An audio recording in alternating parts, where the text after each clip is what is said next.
Lamentações, capítulo 3, do verso 21 a 22, diz assim: eu quero trazer à memória aquilo que me dá esperança. As misericórdias do Senhor são a causa de não sermos consumidos, porque as suas misericórdias não têm fim.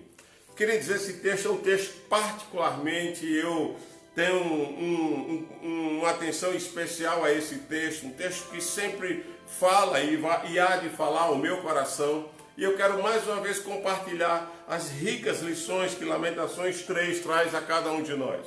O texto foi escrito e revelado, mais uma vez digo, sobre a pena da inspiração do Espírito de Deus ao coração do profeta Jeremias, em meio a um contexto de dificuldades, de luta, de adversidade. Imagine você que talvez as lutas que Jeremias estivesse passando não seja tão diferente das lutas que a igreja, que o povo da aliança nesses últimos dias tem enfrentado. Ou pior, as famílias enlutadas, as famílias que têm um ente querido acometido por essa enfermidade ou que está abalada diante das implicações que o Covid-19 tem trazido para todo o sistema econômico do nosso país.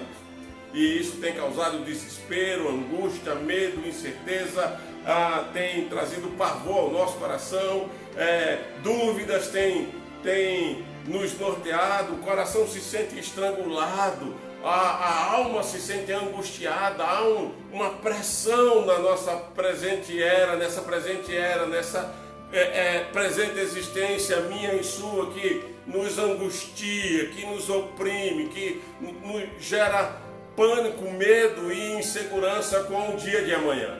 E o texto sagrado revela um quadro bem próximo disso, porque Jeremias, ele inspirado pelo Espírito de Deus, traz essa verdade dentro do contexto onde o povo estava em completa rebelião. O povo havia sido estava prestes a ser levado para o cativeiro, e diante desse cativeiro que estava eminente, dessa ação dos inimigos que haveriam de se apoderar sobre o estado de Jerusalém, sobre o estado do Reino do Sul, Jeremias é tomado por essa angústia e por esse medo. Por isso que o capítulo 3 de Lamentações aqui, ele descreve esse quadro, um quadro de luto, um quadro tenebroso, de escuridão, porque ele diz no verso 1, olha a realidade que Jeremias pinta para mim e para você. Eu quero que você mantenha a sua Bíblia aberta para você perceber essas verdades. No verso 1 ele diz: eu sou o homem que viu a aflição.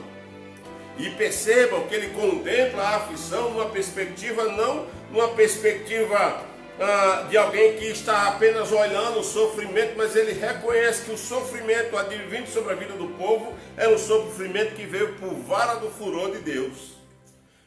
Se nós tivéssemos tempo, e aqui é só uma pastoral, uma devocional, nós iríamos nos debruçar sobre os planos de Deus na história dos homens, o Deus que controla a história, onde toda a metanarrativa da existência humana só encontra significado, só encontra segurança e resposta para os seus dilemas quando ele pega a sua história, essa metanarrativa da sua presente era e eleva a uma metanarrativa de Deus. É quando nós encontramos um significado para a nossa vida, quando nós de fato entendemos a nossa ótica. Hoje eu estava dando uma aula de teologia bíblica de missões e falando com os meus alunos, estava falando justamente isso. O problema da igreja hoje, da cristandade dos nossos dias, é que nós temos um forte espírito dualista, há um dualismo no nosso coração, e por causa desse binômio com o qual nós enxergamos o mundo, nós somos vítimas de nós mesmos. Nós vivemos uma autossabotagem do nosso coração.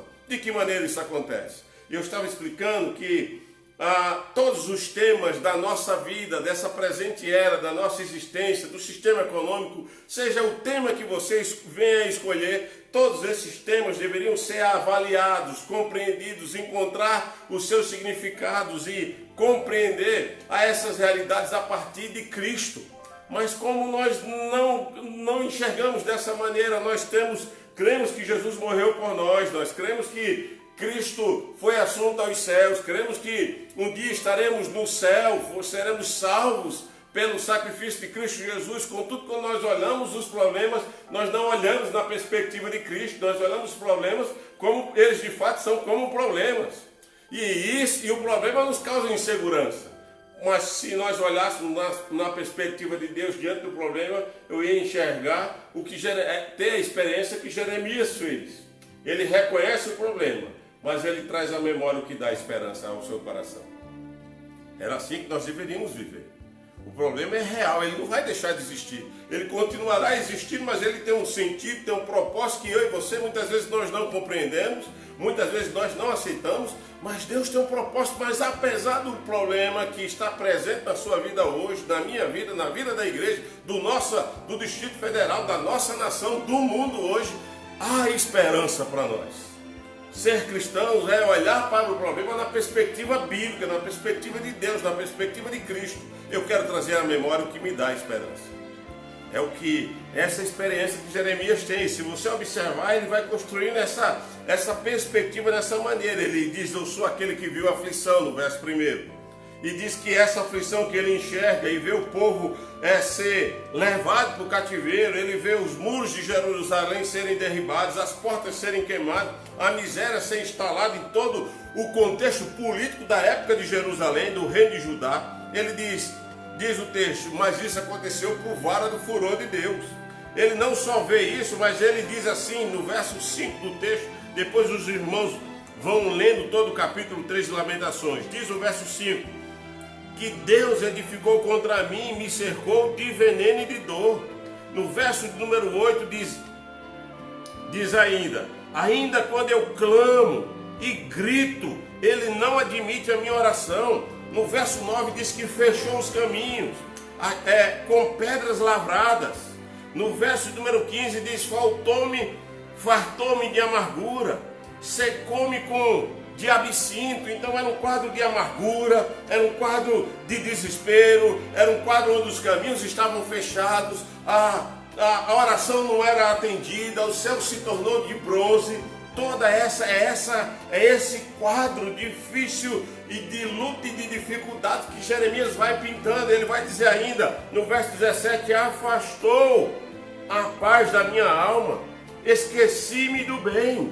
Era um quadro que ele começa a construir onde não havia paz, não havia esperança, era recheado de amargura e de angústia, diz o verso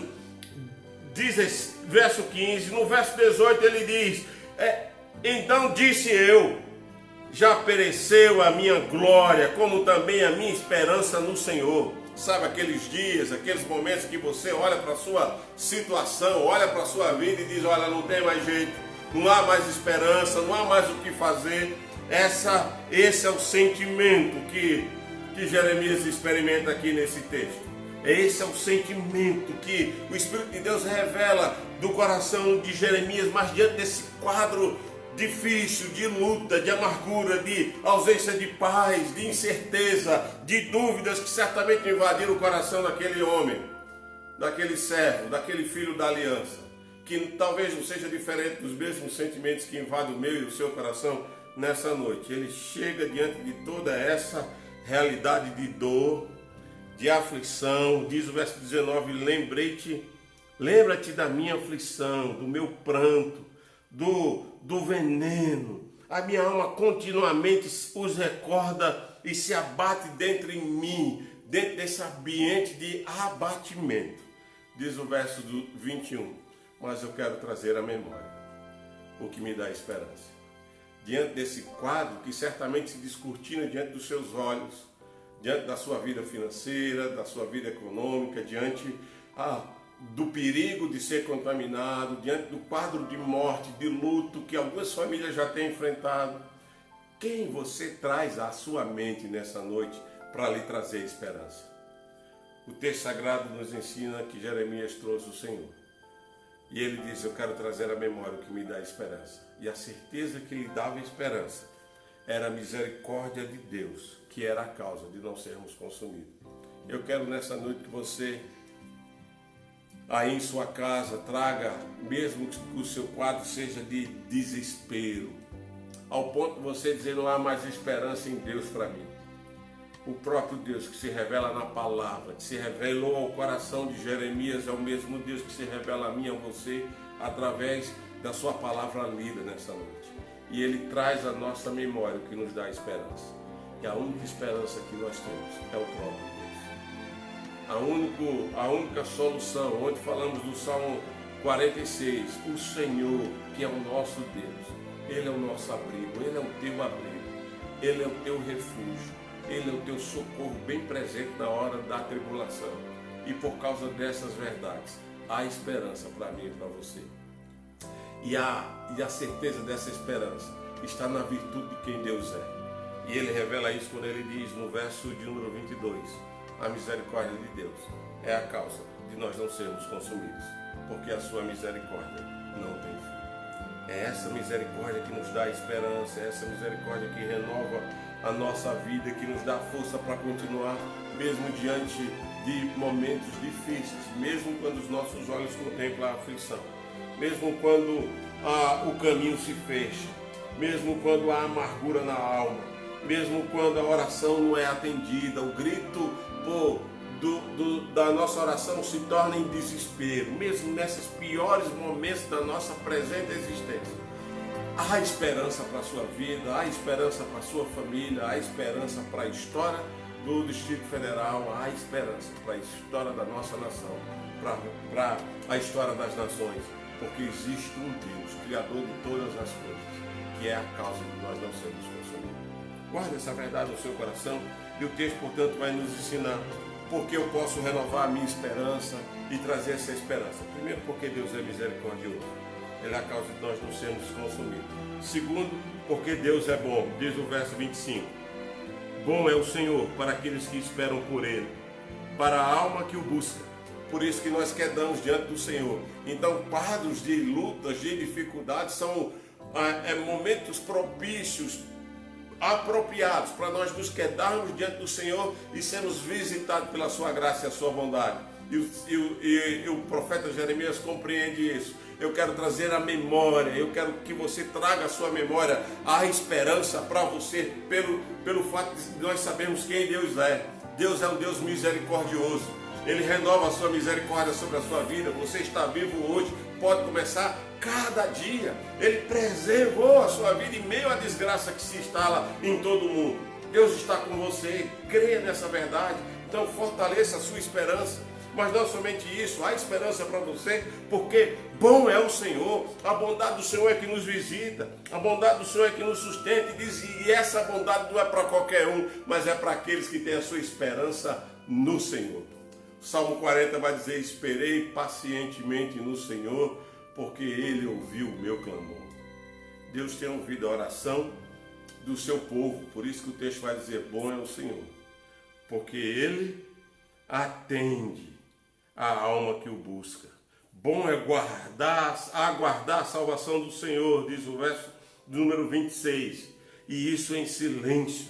Confie na bondade de Deus, confie na misericórdia do Senhor, mas não somente isso, o texto vai nos ensinar que devemos renovar a nossa esperança, porque Deus é fiel. Porque diz o texto, do verso 32 em diante: pois ainda que entristeça alguém, usará de compaixão, segundo a grandeza da sua misericórdia, porque Ele não aflige, nem entristece de bom grado os filhos dos homens, mas Ele exerce misericórdia para com aqueles que o amam. Ele exerce a sua bondade para com aqueles que o buscam. Ele exerce a sua fidelidade para aqueles que temem o seu nome. Nessa noite eu quero deixar esse texto para o seu coração. O quadro é de aflição, é de amargura, é de angústia, é de dor, mas que você possa trazer à sua memória aquilo que pode te dar esperança. E o que nos dá esperança é a certeza bendita de que Deus, o Deus da aliança, o Senhor Criador dos céus e da terra, esse Deus, esse santo e bendito Deus, Ele é misericordioso, renova a sua misericórdia sobre você, Ele é bom, Ele derrama a sua graça sobre a sua vida e Ele é fiel. Enviou Jesus Cristo para morrer pelos nossos pecados. Por isso eu trago a nossa memória o que nos dá esperança. É a certeza que temos um Salvador, que é misericordioso, que é bom e que é fiel para salvar e resgatar o seu povo e livrar de todo mal. Que Deus te abençoe e te fortaleça nessa noite em nome de Jesus. Amém.